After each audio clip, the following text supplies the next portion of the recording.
শারীরিক নির্যাতন আমার উপরে হয়েছিল। তারপরে চিকিৎসার জন্য আমি এই দেশে আসি। আমি যখন এখানে আসি, আমার ভাইকে আমি রেখে এসেছিলাম, ছোট ভাইকে। আমি যখন এই দেশে আসি,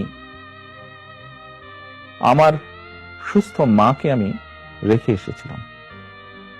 একটি ঘর রেখে এসেছিলাম, যেই ঘরে আমি এবং আমার ছোট ভাই বড় হয়েছি, যেই ঘরে আমার বাবার স্মৃতি ছিল,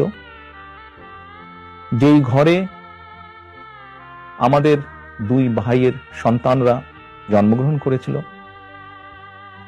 যেই ঘরে আমার মায়ের বহু স্মৃতি ছিল, সেই স্মৃতিগুলোকে ভেঙে চুরে ধুলায় মিশিয়ে দেওয়া হয়েছে। যে ভাইকে আমি রেখে এসেছিলাম, সেই ভাই এখন আর নেই।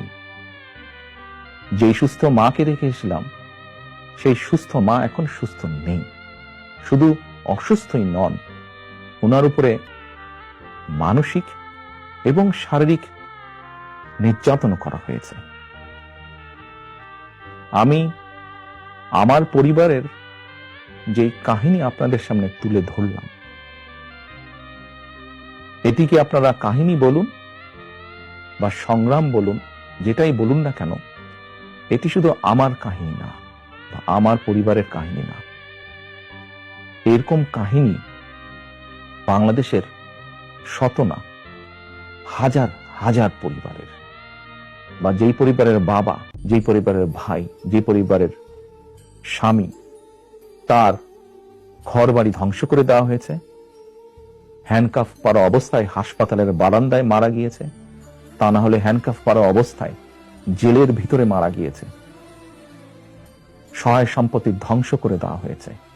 এই সকল অন্যায়, এই সকল হত্যা, এই সকল নির্যাতনের জন্য যারা দায়ী,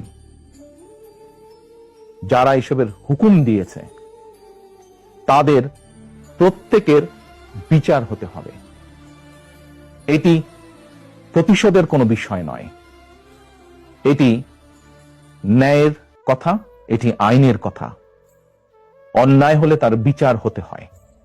কার সম্পর্কে কি মনোভাব সেটি গুরুত্বপূর্ণ নয়। এখানে একটা বিষয় আলোচনায় এসছে যে যারা অপরাধী তাদের বিচার হবে, কিন্তু দল হিসেবে আওয়ামী লীগ তাদের রাজনীতিতে অংশগ্রহণ করতে পারা না পারার প্রশ্ন। বিএনপিরও অনেক নেতা অনেক সময় বলেছেন যে কোনো রাজনৈতিক দলকে নিষিদ্ধ করার পক্ষে তারা নন। তো এখন নির্বাচনের সামনে আসছে, ফলে আওয়ামী লীগ রাজনীতি করতে পারবে কি পারবে না সে ধরনের একটা প্রশ্ন আসছে। তো সেই জায়গাটাতে বিএনপির কি অবস্থানটা হতে পারে? দল হিসেবে তারা যদি অন্যায় করে থাকে, তাহলে দেশের আইন অনুযায়ী তার বিচার হবে, দেশের আইন সিদ্ধান্ত নেবে। তার মানে এটা আদালতের বিষয় বলে মনে করছেন? দল হিসেবে যদি অন্যায় হয়ে থাকে তাহলে তাই হবে।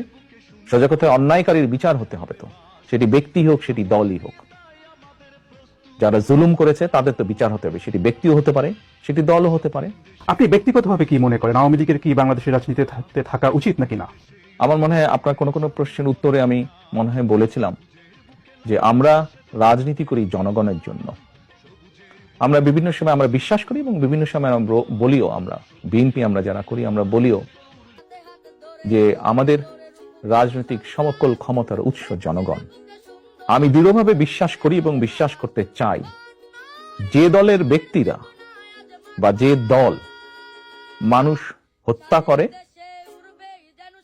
মানুষ গুম করে, মানুষ খুন করে, দেশের মানুষের অর্থ সম্পদ লুটপাট করে বিদেশে পাচার করে, জনগণ তাদেরকে সমর্থন করতে পারে বলে আমি মনে করি না।